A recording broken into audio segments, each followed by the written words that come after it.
Bonjour à tous, j'espère que vous allez bien. Ici Damien du collectif Teammate pour un nouveau tuto. Aujourd'hui, je vous propose de continuer la suite de notre formation dédiée à la création d'un thème e-commerce sous WordPress.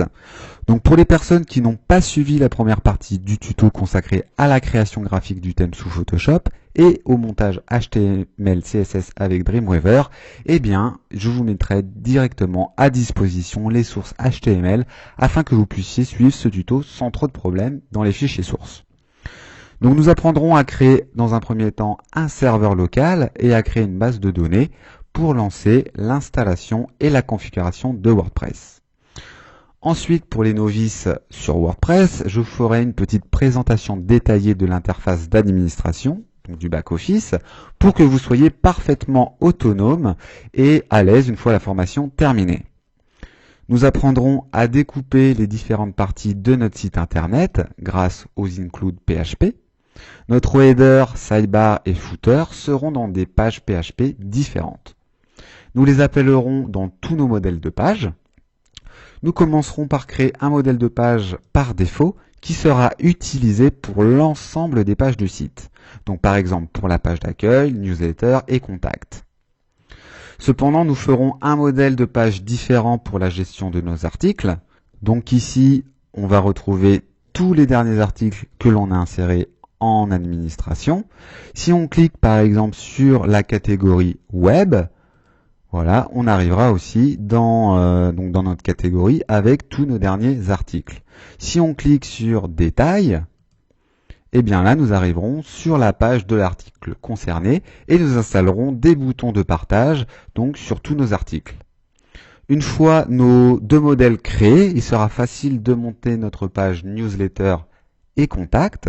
Donc si on clique sur newsletter, on voit ici que tout simplement on va insérer un petit module de newsletter pour récupérer des adresses mail et dans contact un formulaire simple de contact pour que vos clients puissent vous écrire. Ensuite, nous installerons notre boutique, donc dans un template de page spécifique afin qu'il prenne le style de notre thème. Grâce à notre menu qui sera toujours visible, l'internaute aura tout le temps accès à son panier. Nous apprendrons aussi à créer des variations de produits. D'ailleurs, si on clique sur la petite toile du corbeau, voilà, on va pouvoir proposer à nos clients différents choix sur un même produit. Donc par exemple, une toile ici qui est proposée au format 20 par 20 cm et une autre au 30 par 30 cm. Alors évidemment, à des prix différents.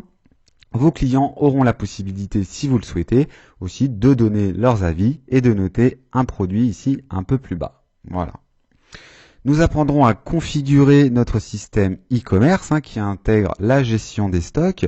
Donc si on retourne dans un produit, par exemple, produit, on va venir modifier le renard.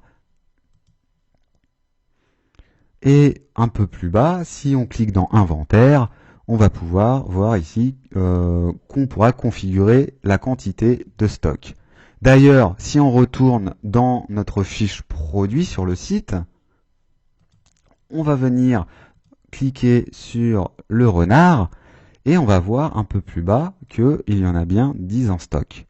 D'ailleurs, si notre produit devient en rupture de stock, donc là, si on met 0, et qu'on met à jour le site et qu'on actualise, eh bien le client ne pourra pas commander vu que notre produit sera épuisé. Alors bien sûr, on aura une possibilité de quand même forcer la vente même si le produit n'est pas en stock. Vous verrez qu'il sera très facile de gérer vos commandes. Donc par exemple, si on clique dans l'administration sur commande, on pourra activer une commande, lui dire qu'elle est en attente, en cours ou qu'elle est expédiée. On verra comment configurer les taxes en fonction de votre activité, les options de livraison et aussi les options de paiement. Donc si on retourne par exemple dans une fiche produit, donc pas le renard puisqu'on vient d'épuiser le stock, mais sur par exemple le corbeau, qu'on lui spécifie donc une taille de 20 par 20, qu'on l'ajoute au panier. Voilà, on pourra donc cliquer sur voir mon panier et aussi par exemple même lui appliquer un code promo car on verra aussi comment générer des codes promo. Ici, on a généré un code promo de 10% sur l'ensemble du panier. OK, donc là, le code promo a bien marché. On peut procéder à la commande.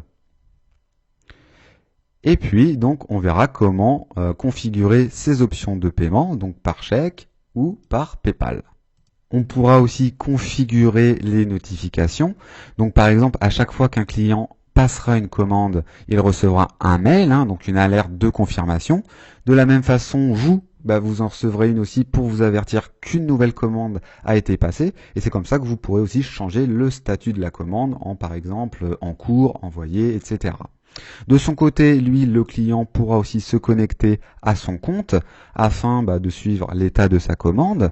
Donc voilà, donc là, on a une commande qui a été terminée. Il peut cliquer sur voir pour voir tout simplement que la commande a été effectuée le temps et qu'elle a bien été terminée.